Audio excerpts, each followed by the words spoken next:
베네딕토 16세 세상의 빛 교황과 교회와 시대의 징표들 제1부 시대의 징표들 4장 지구 전체의 재앙 페터 교회의 위기와 별도로 세속주의는 또 다른 위기입니다. 교회의 위기도 큰 문제지만 세속주의는 지구 차원의 재앙이 되고 있습니다. 멕시코만에서 터진 기름 유출 사건과 같은 재앙과 비극을 겪습니다. 어마어마한 면적으로 번지는 불, 전대미문의 홍수, 예측할 수 없는 무더위와 가뭄 등이 그렇습니다. 반기문 유엔 사무총장은 2007년 뉴욕 유엔 총회에서 이 지구의 상태를 극도로 위험하다고까지 표현했습니다. 유엔 조사위원회에서는 인류가 포인트 오브 노 리턴, 즉 기술이 고도로 발달된 세계의 문제를 스스로의 힘으로 다 잡기에는 너무 늦어 그 시점이 몇십 년도 남지 않았다고 단정했습니다. 심지어 일부 전문가들은 이 시점을 이미 도달한 것으로 봅니다. 창세기에는 하느님께서 보시니 손수 만드신 모든 것이 참 좋았다 라는 대목이 있습니다. 지구에 대한 이런 꿈이 언제 이렇게까지 돼버렸는지 경악스럽기만 합니다. 지구는 인류의 엄청난 발전 잠재력을 감당할 수 없는 것일까요? 우리가 여기서 영원히 살기에는 혹시 지구가 전혀 준비가 되어 있지 못한 걸까요? 아니면 우리가 무엇인가 잘못하는 것일까요? 교황, 우리가 여기서 영원히 머물지 않는다는 것은 성경이 말해주고 또 우리의 경험도 그렇게 말해줍니다. 그러나 우리가 무엇인가 잘못한다는 것은 분명합니다. 여기서 핵심이 되는 문제는 진보의 개념이라고 봅니다. 근대는 진보와 자유의 개념 아래에서 제 길을 찾았습니다. 그렇지만 무엇이 진보입니까? 오늘날 보다시피 진보도 파괴적일 수 있습니다. 그런 점에서 우리가 깊이 생각해야 하는 것은 진보를 진정한 진보로 보기 위해 어떤 준거를 찾아야 한다는 점입니다. 진보라는 개념의 근원에는 두 가지 측면이 있습니다. 하나는 깨달음, 즉 인식의 진보입니다. 주로 현실에 대한 파악으로 이해됐던 것이지요. 이러한 깨달음은 수학적 세계관과 실험의 조합을 통해 어마어마한 규모로 이루어졌습니다. 오늘날 우리는 이를 통해 DNA, 즉 생명의 구조는 물론 일반적으로 전체 현실이 돌아가는 구조까지 재구성할 수 있습니다. 생명을 부분적으로 모방하여 만들어낸다거나 생명 그 자체를 만드는 일마저 시작했어요. 이런 점에서 진보로 인간의 새로운 가능성까지 생겨난 셈이지요. 페터, 그러니까 진보가 곧 지식이라는 말씀이시군요. 교황, 그리고 지식은 힘입니다. 다시 말해 내가 안다는 것은 그것을 사용할 수도 있다는 말입니다. 지식은 힘을 불러왔는데 그 힘은 우리가 인식했다고 생각하는 이 세계까지도 파괴할 수 있는 방식으로 왔습니다. 그러니 지식과 힘이 조합된 지금까지의 진보 개념에는 근본적인 관점 하나가 빠져 있다는 것이 명백한데 그것이 무엇이냐면 다름 아닌 선이라는 측면입니다. 즉 무엇이 선인가, 지식의 힘을 어디로 이끌어야만 하는가, 그저 일단 사용할 수 있으면 되는 것인가, 아니면 인간과 세상을 위해 좋은 것이 무엇인지 재어볼 수 있는 내적 기준에 관한 물음도 함께 제기해야만 하는가 라는 문제지요. 제 생각에 이 점이 충분히 검토되지 않았습니다. 그로 인해 결국 창조주 앞에 지녀야 할 책임감을 포함한 윤리적인 측면이 대폭 누락됐어요. 오로지 지식을 통한 힘만 앞세워 키워간다면 이런 진보는 파괴적일 수밖에 없습니다. 페터, 그러면 어떤 결론을 내려야만 할까요? 교황, 즉시 대대적인 양심 성찰이 시작돼야 한다고 봅니다. 진보란 진정 무엇입니까? 파괴할 수 있는 것, 그것이 진보일까요? 인간 자체를 만들고 가려내고 없애버릴 수 있는 것이 진보인가요? 어떻게 하면 진보를 윤리적으로 그리고 인간적인 측면에서 다스릴 수 있을까요? 그러나 새롭게 고려해야 할 것은 진보의 기준만이 아닙니다. 지식과 진보 외에도 근대의 또 다른 기본 개념이 있습니다. 바로 자유지요.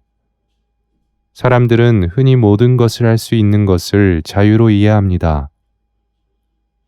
학문을 분리해 생각할 수 없다는 요구도 이런 사고방식에서 나옵니다. 다시 말해 사람의 힘으로 할 수 있는 일이라면 자유로이 그렇게 할 수 있어야 한다는 뜻입니다. 이에 어긋나는 것은 모두 자유에 위배된다는 말이지요.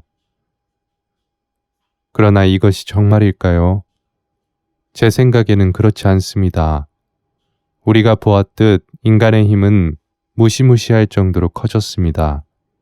그러나 이 힘과 함께 자라야 했으나 그러지 못한 것이 바로 인간의 윤리적 잠재력입니다. 오늘날 우리는 이런 불균형을 윤리적 고민 없이 이룩한 진보의 성과물들 속에서 볼 수 있습니다. 이제 당면한 큰 문제는 어떻게 하면 진보의 개념과 현실을 수정하고 이를 긍정적으로 다스릴 수 있느냐 하는 것입니다. 그런 점에서 근본에 대한 포괄적인 자각이 이제는 불가피합니다.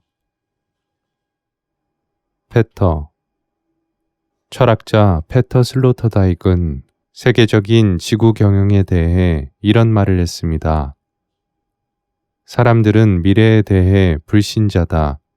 스스로 알고 있는 것에 대해서도 믿지 않는다.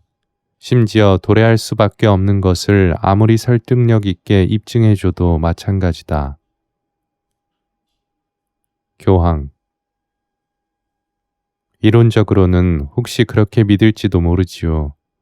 그렇지만 나한테는 해당하지 않을 거라고 스스로 되뇌곤 합니다.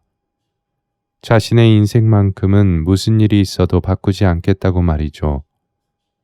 그러고 나면 결국은 개인 이기주의뿐만 아니라 온갖 집단 이기주의까지 생겨나지요. 사람이란 일정한 생활 방식에 익숙해지는데 그런 생활이 위협을 받게 되면 당연히 방어하고 나서는 법이지요. 게다가 자기 폭이란 것이 구체적으로 어떤 모습인지 보여주는 본보기가 너무 적습니다. 이런 면에서 수도 공동체가 모범적이라고 하겠습니다. 이 공동체들은 우리 시대의 온갖 가능성들을 배제시키지 않으면서도 합리적이고 도덕적인 자기 포기를 행하는 생활이 실천이 가능하다는 것을 보여주며 살아가고 있습니다. 페터, 환경 파괴 문제는 익히 알려진 것입니다. 그러나 생태계를 구하기 위해서는 우리 정신의 오존층, 특히 우리 영혼의 숲부터 구하는 것이 전제돼야 한다는 사실이 이제야 우리에게 조금씩 의식되는 듯합니다. 우리는 진작에 이런 물음을 던져야 하지 않았을까 싶습니다. 생각을 더럽히는 일, 우리 영혼에 때를 묻히는 일은 무엇입니까? 이 미디어 문화며 상업 문화 속에는 정신의 중독을 불러일으키는 맹독성에 해당하는 것들이 많습니다. 교황, 애초부터 우리를 그릇된 사고방식에 빠지게 하는 생각의 중독 같은 것이 있다는 사실을 관과해서는 안 됩니다. 그리스도교 신앙의 근본이 되는 회개, 즉 참다운 회개를 수단으로 이러한 중독에서 벗어나는 일이야말로 우리가 넘어서야 할 도전 가운데 하나입니다. 그 명증성은 어느덧 드러났습니다. 과학적이고 현대적으로 기울어진 세계에서 회개와 같은 개념들은 더 이상 의미를 갖지 못합니다. 신앙에서 의미하는 회개는 우리에게 길을 제시하시는 하느님의 의지를 지향하지만 구식이나 철진한 것으로 취급되지요. 그러나 더디기는 하지만 분명하게 드러나는 것은 우리가 새롭게 생각해야만 한다고 말할 때 거기에는 무엇인가가 있다는 사실입니다. 페터 수도 원장이면서 의사였던 빙엔의 힐데가르트 성녀가 900년 전에 이미 이러한 연관관계를 파악하여 다음과 같은 공식으로 정리한 바 있습니다. 사람이 죄를 지으면 우주가 앓는다. 성악께서도 나자렛 예수에서 쓰시기를 당면한 시대의 문제들은 하느님 말씀을 더 이상 듣지 않게 된 결과라고 하셨습니다. 다른 곳에서는 하느님으로부터 오는 빛의 소멸이라는 말씀까지 하셨습니다. 교황 오늘날의 실천적인 무신론이 정상적인 생활 규칙이라고 여기는 사람이 많습니다. 어쩌면 태초에 이 세상을 잇게 한 어떤 존재가 있을지도 모르지만 우리와는 아무 상관이 없다고 생각하기도 하고요. 이런 관점이 보편적인 것이 되면 자유에는 더 이상 아무런 척도가 없게 되고 그리 되면 모든 것이 다 가능하고 다 허용됩니다.